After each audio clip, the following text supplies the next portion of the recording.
Alright, Motorman here at Gator Harley-Davidson, and I'm about to take this Softtail Slim for a ride.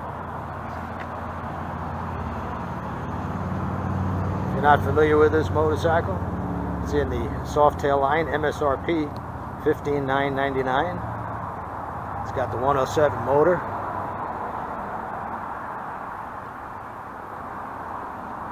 Two into two exhaust. It's got floorboards on this bike. And spoke wheels, more in the traditional 1950s or post-war era look of the motorcycle. Reminds me of the Fat Boy from 217 and earlier, with the exception of the rear fender. The rear fender on this bike is bobbed.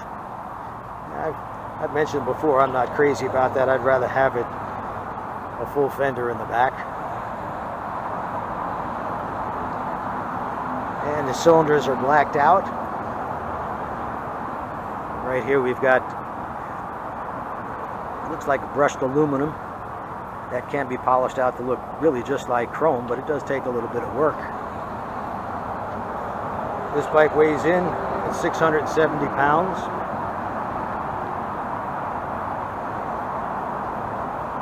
We've got a 64-inch wheelbase, 30-degree rake.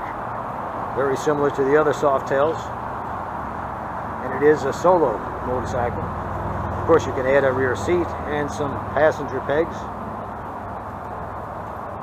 but from the factory it's meant for a solo ride.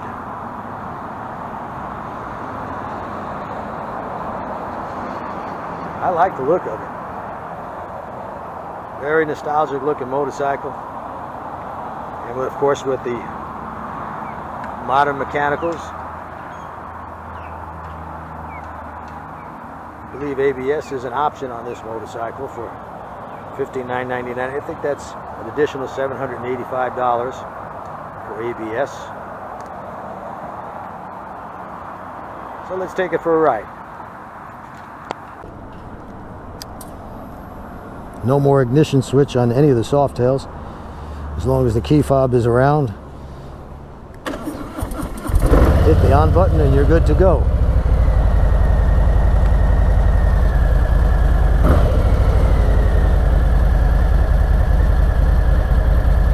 There's the RPMs. And you can cycle through. There's the miles. 877.9 on this bike. Time and the RPMs.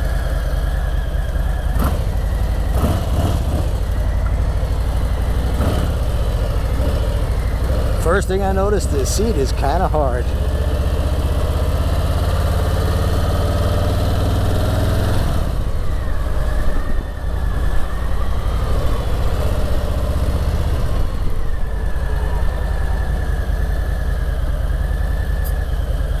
Riding position is pretty good.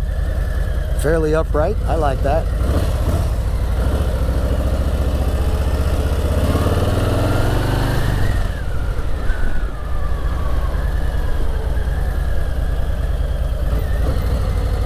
With the 107 motor and a motorcycle weighing under 700 pounds, there's plenty of power. Like all the new Harleys, it does not have the heel toe shifter. That's something I got used to and I kind of like.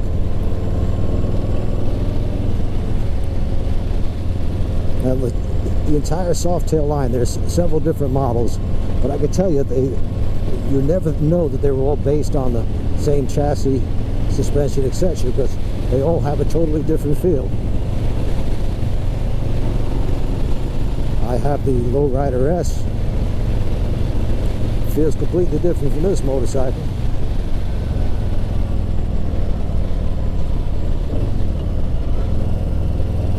And if you want more of a touring bike in the Softtail line, there's the sport version of this bike, and of course the Heritage.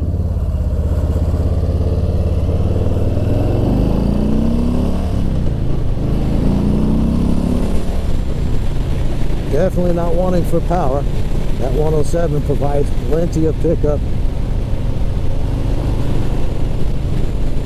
and has very low vibration. And what vibration it does have are low frequency vibrations, which for a long ride is what you want.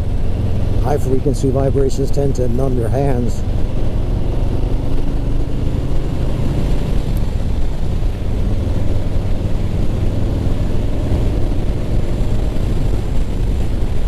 When they came out with the new Softtails in 2018, every one of the models had more ground clearance. In other words, you could lean the bike over quite a bit further than the older bikes. And that's a good thing, especially if you like to push it a little bit in the turns.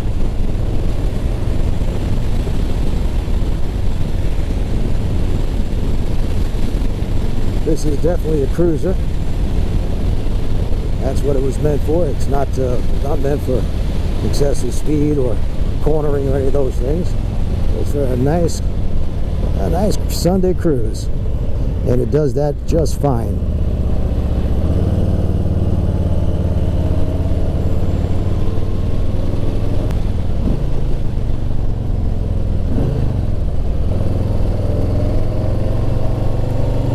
That's pretty good lean and didn't hear any board scraping.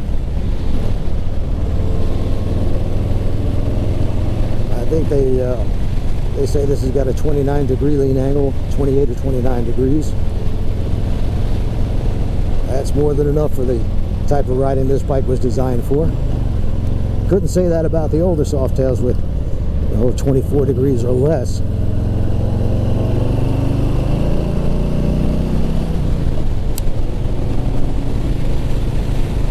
I would have never bought one of the older Softtails for that reason, because just not enough lean angle before everything starts scraping. And if you keep scraping, you're going to lift a tire off the ground. With the newer Softtail line, not one of them has that problem.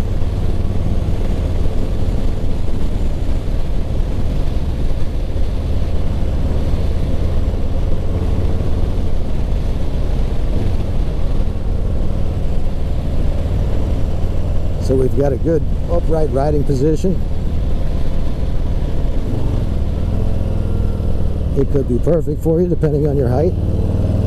If it were my bike, yeah, I would add some pullback risers, available in the Harley catalog as well as many other places. So I'd want to be sitting pretty much upright like this, but with a slight bend in my arms. That's what I prefer. You may be different. Of course, I would also add, on this motorcycle, I would add a windshield. You could put the club-style fairing on it as well, but I think this would look just fine with a regular windshield on it.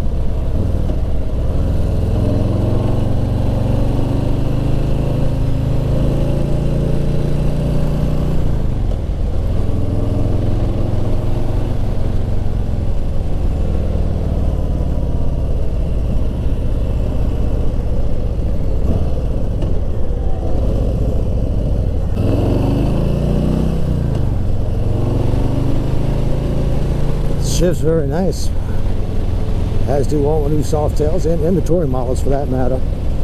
Major improvements over the last 8 or 10 years with Harley-Davidson transmissions. And if you didn't know what this is, a 6-speed transmission. So at highway speeds, you're turning over 60 miles an hour, somewhere around 2,500 RPM, which is virtually nothing. Just loping along. 70 miles an hour is about 3,000 RPMs.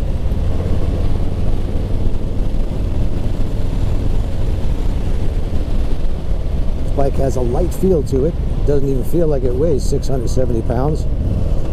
If you told me it weighed 550, I'd believe you.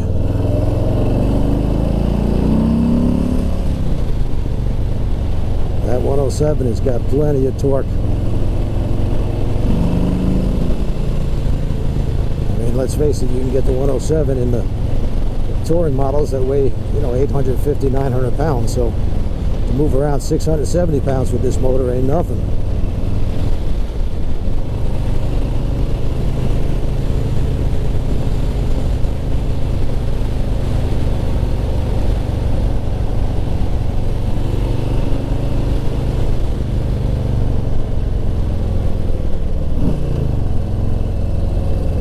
in the proper gear. And a little bit of a scrape there.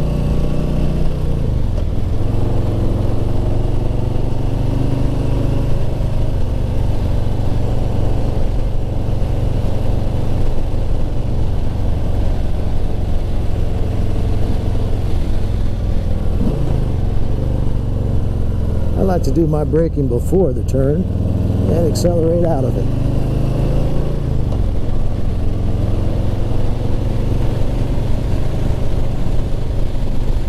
Been a lot of talk on the internet about trail braking. That is where you keep a little front brake on, about halfway through the turn you start releasing it. That plants the front tire a little bit better. I really don't find a need to do that unless you're coming down a winding mountain road and engine braking isn't enough.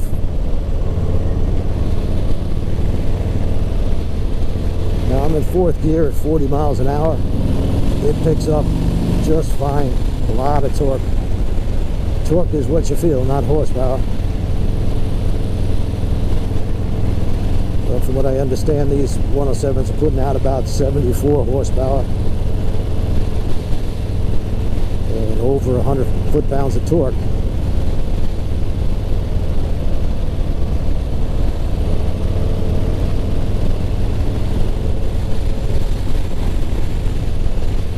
There are bags available for this motorcycle from Harley-Davidson as well as the aftermarket. You can pretty much set this motorcycle up any way you want it. I think the first change I'd make is that seat.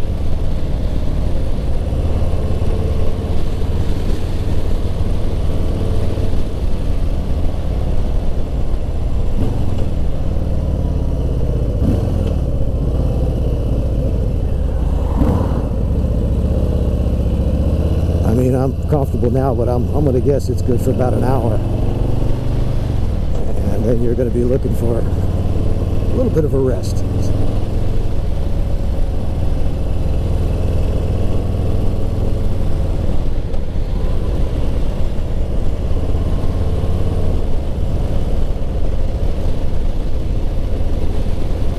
With a 5-gallon gas tank, and I believe they rate this at about 45 miles to the gallon.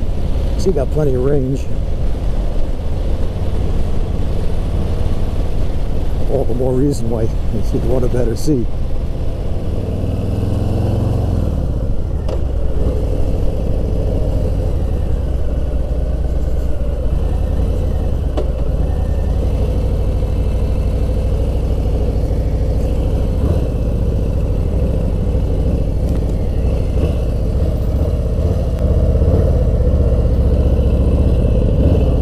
Very maneuverable, and it's got a cable clutch, which means you could adjust it and let it grab any place you want.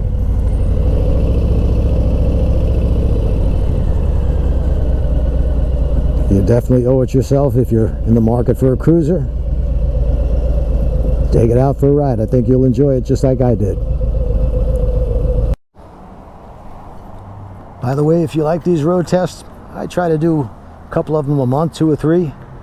I hope you subscribe, click the little bell so you'll be notified each time I come out with a new video.